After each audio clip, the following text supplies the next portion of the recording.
Hi everyone, I am Natanael Koppa. I work with Alpine Linux. I work for Docker right now. And I will talk a little bit about musl libc. So how many of you have used Alpine Linux one way or the other? Wow, that's a lot of you. That's cool. How many of you have used Alpine for more than 5 years? Oh, some of you. Cool. 10 years? Good. Very good.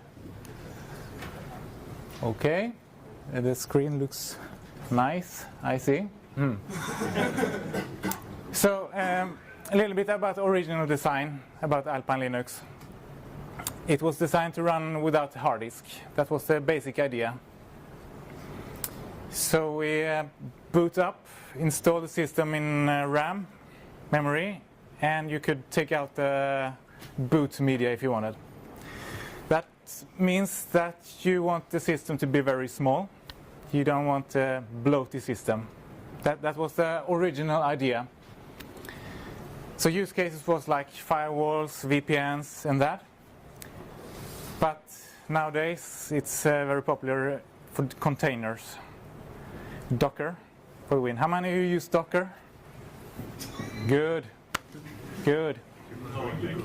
I think it makes very much sense to run Alpine in containers because of, when you run from RAM, you install it, boots up, and you destroy it when you power it down. That's pretty similar what you do in a container. Disposable systems, right? Let's move on.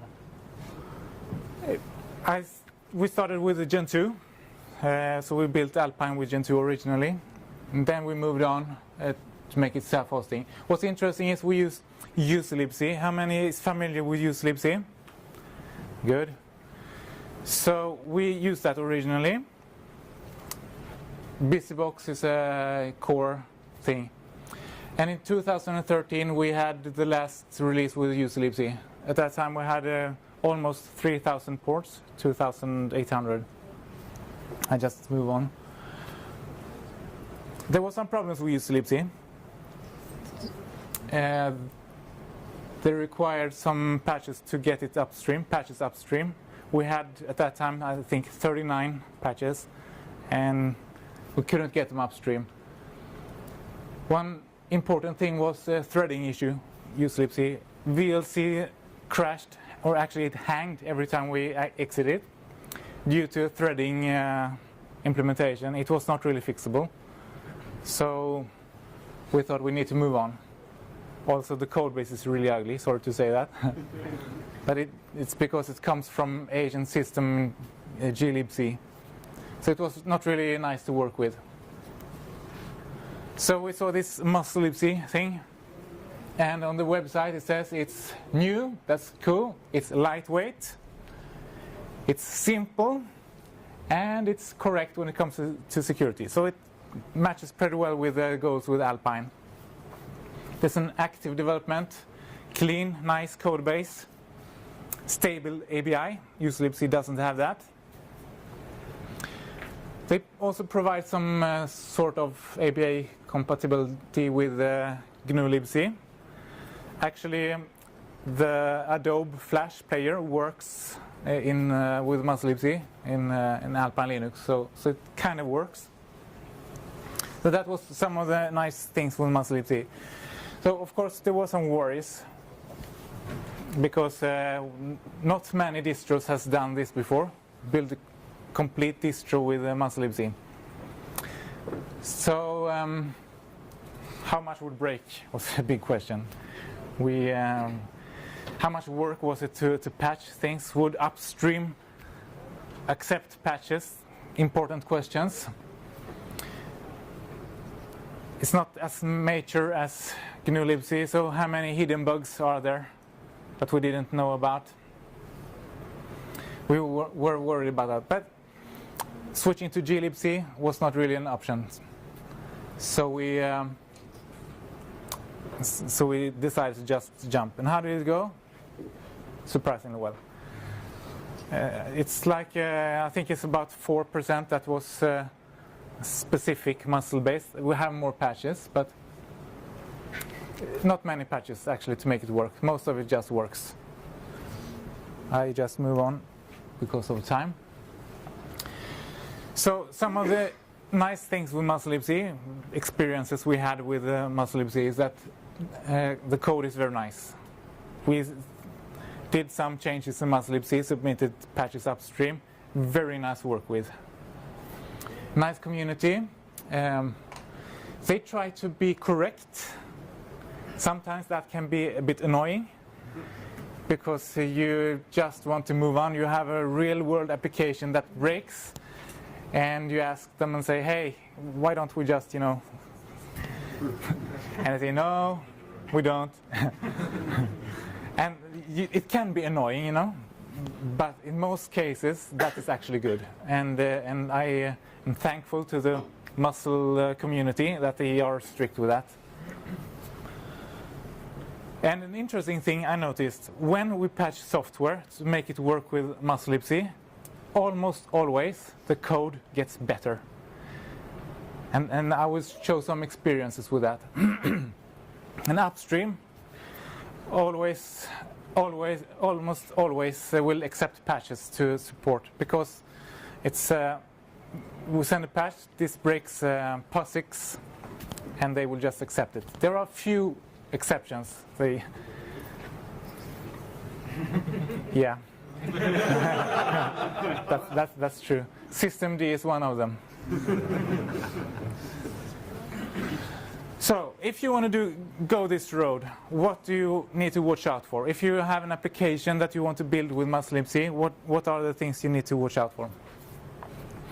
There is no musl define. You cannot test in your C code, this runs on a musl system. You cannot do that.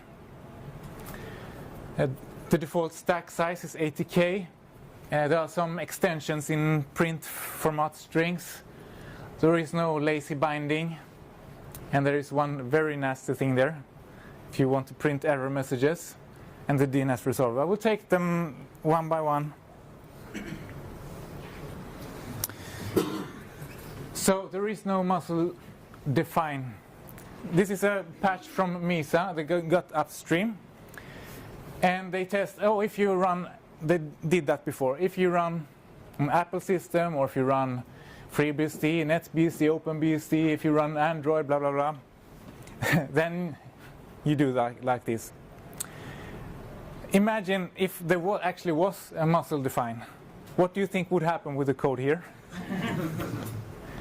So, because they don't have that defined, they just say, okay, you know what? If you are not an exception, just assume you're following the standard. And then you can just remove all this garbage and the code gets better. That's a proper way to do it. Another problem is the stack size 80K. Windows, I think, have 1 megabyte. OpenBSD is 256K, maybe. FreeBSD 512, depending a bit on the architecture. glibc, default stack size for threads is 8 megabyte.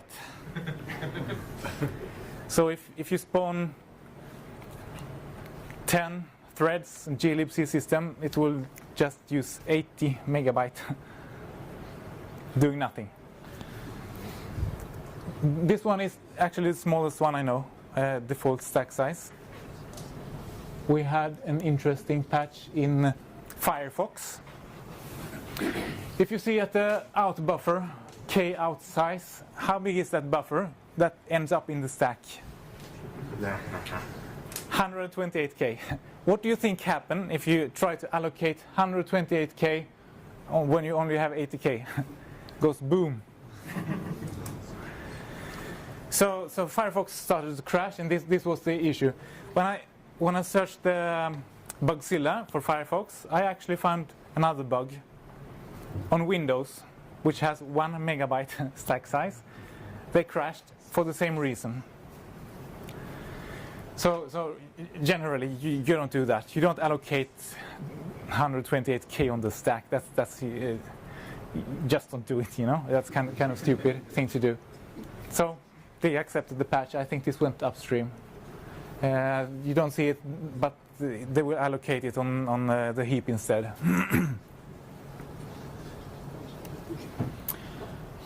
There are some issues with the format strings. In general, just read the man page. You will see something like this. glibc provides some extensions. If you see that, pay attention, because if you use those extensions, it may work, it may not work. You have no guarantee that it will work. It may work on a recent musl libc. It maybe doesn't. Probably will not work on an older musl libc. So pay attention on the what the man page say. Watch out for the extensions. And we will take a look at this one. This one is really nasty. So you have this function to print error message. Can you guys see a problem with the two different versions up there? One returns an integer, the other one returns a string. How do you know which one do you have? If you have a precompiled binary and you want to be ABI compatible, how do you know which one you get? You cannot really know that, actually. So that's kind of annoying. You shouldn't really use this. Try to avoid it if possible. I will show you a patch that is from VMware. Not too old, actually. Open VM tools crashed, and the reason was they tested if you're running on Linux, then use the glibc version, you know. And at some point, someone find out that on some platform NLM, I don't know what that is, but probably it runs on Linux, right? And Android also runs on Linux. So they, added different platforms. The real fix is check for the extension, the exception, and if you're not the exception, assume the standard behavior. That's the fix for that. How am I on time? How many minutes? You've got just about 12 minutes. Oh, then I don't need to stress. Thank you. Another issue you may have noticed already is the DNS resolver. The man page says how things work. musl doesn't work the way the man page say. You need to be aware of that. So if you have this, in this example, what would you expect? You might expect that it would first ask the 192 server, and after that go to the next one. On musl libc, it does not do that. It will actually send a request to all of them, and the first one responding will have the answer. So you might get surprises there. On the upside, you get faster resolving, right? But there are also other benefits doing this, because then you cannot assume that you get different responses from different DNS servers. If your software relies on different responses on different name servers, then you are likely doing something wrong. You shouldn't be doing that in the first place. So if your software runs on musl libc, you are doing good. If it doesn't, you're probably doing something wrong. The same thing with this search keyword. It was added not too long ago in musl libc. If you have this and you search, you do ping foobar, will you search for foobarexample.com? Will you or not? Depends a little bit on your configuration, right? And it depends a little bit on who's giving you the response. But if you rely on that behavior, that you will first search for one and then the other one. What happens if the bar becomes a TDL, the top level domain, TLD? Well, things may break, right? And there are some documents from the DNS people saying how do you avoid these kind of conflicts. And if you run musl libc, you don't have this problem. If your software runs on musl libc and it works, you don't have that problem. You can be sure that you always get the same response. What does it do? Sorry? So what does it do? You have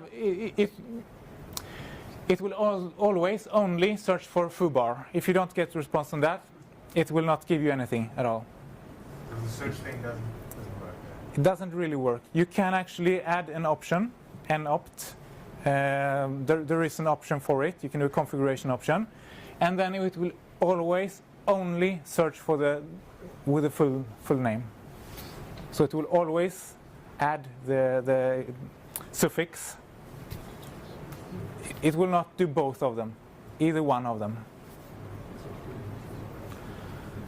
That can cause some problems, so it's good to be aware of that. Some conclusions I have here at the end. musl libc, I would say it's ready for the main line. I would say it already is mainline for some things. It works surprisingly well to build a complete distro. Most of the things just works. Firefox works. We do have some patches for it. LibreOffice works. It worked pretty well actually.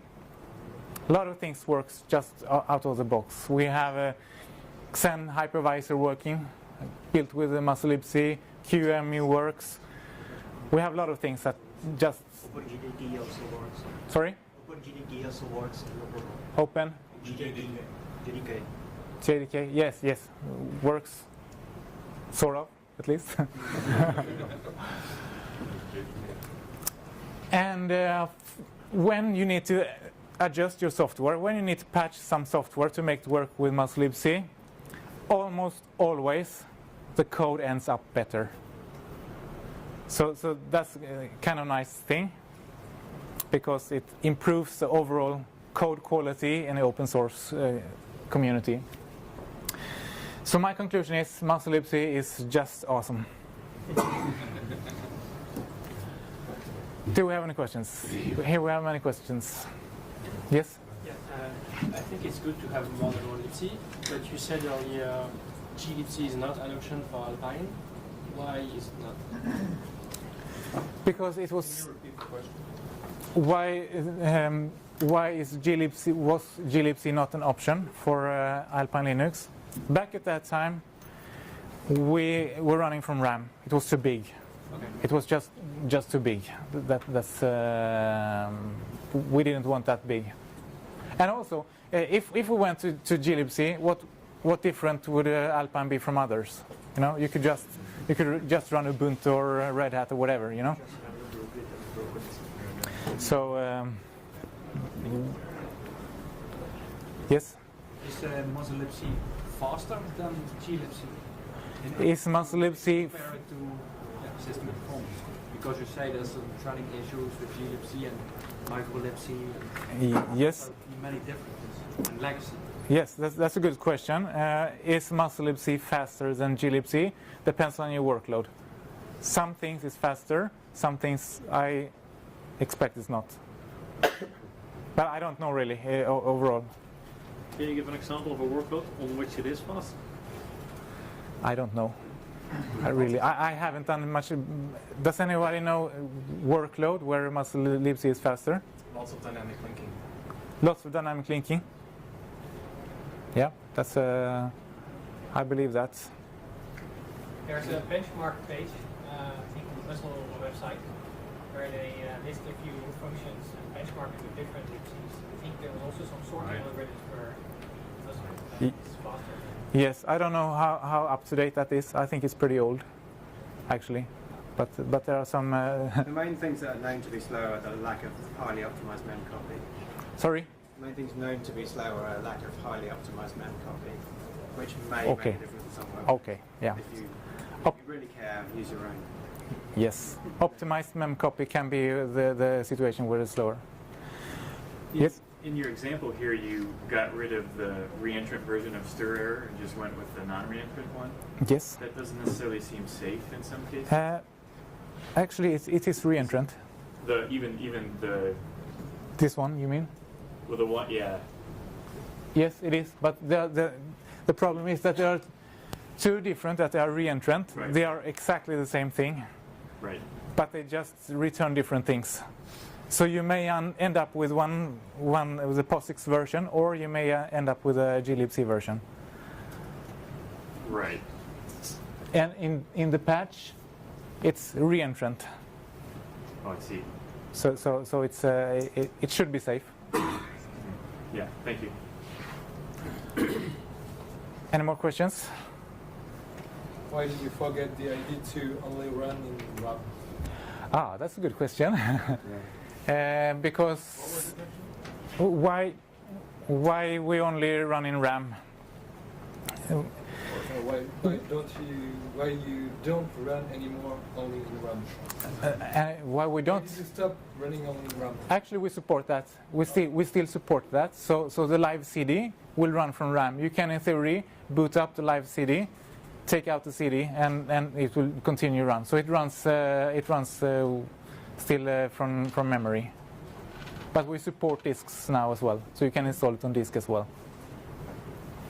Like you said, the user community is usually pretty good, and the question is, I think, in your experience, how long does it take you to get in a non-trivial patch? Like, how much bike shedding is actually going on? Because, you know, some libcs have problems with that. So how much bike shedding, how much trouble is it to get in a patch in musl libc?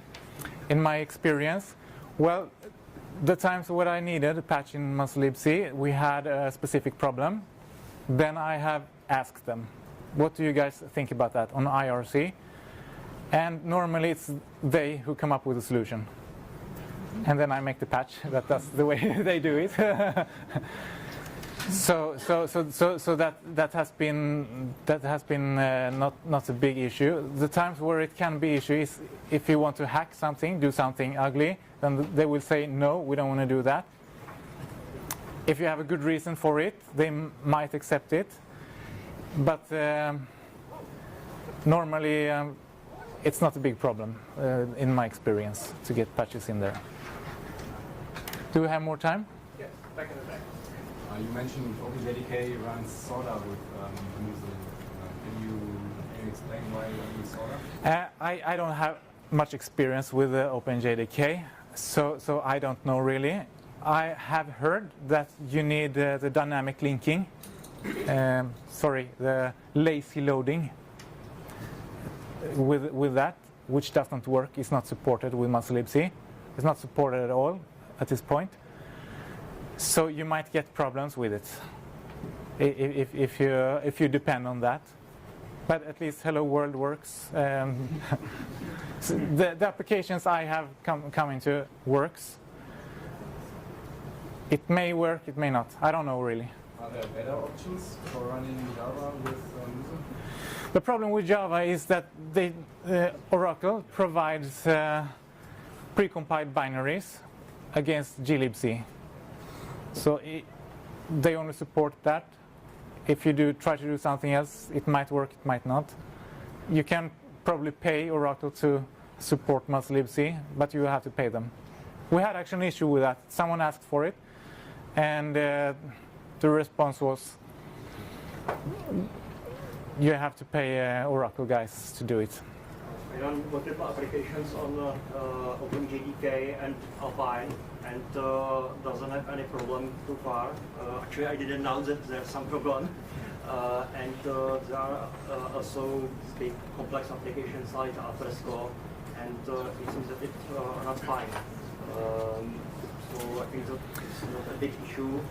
Big issue are people who just insist on running Oracle JDK on Alpine. It's just not possible because Oracle does not provide binaries compiled for musl on GLC, and that doesn't work. Thank you. So most things will work. Most things will just work. Also, we have a package for JRuby. Jacob, time is out. Yeah, okay. Thank you very much, everyone.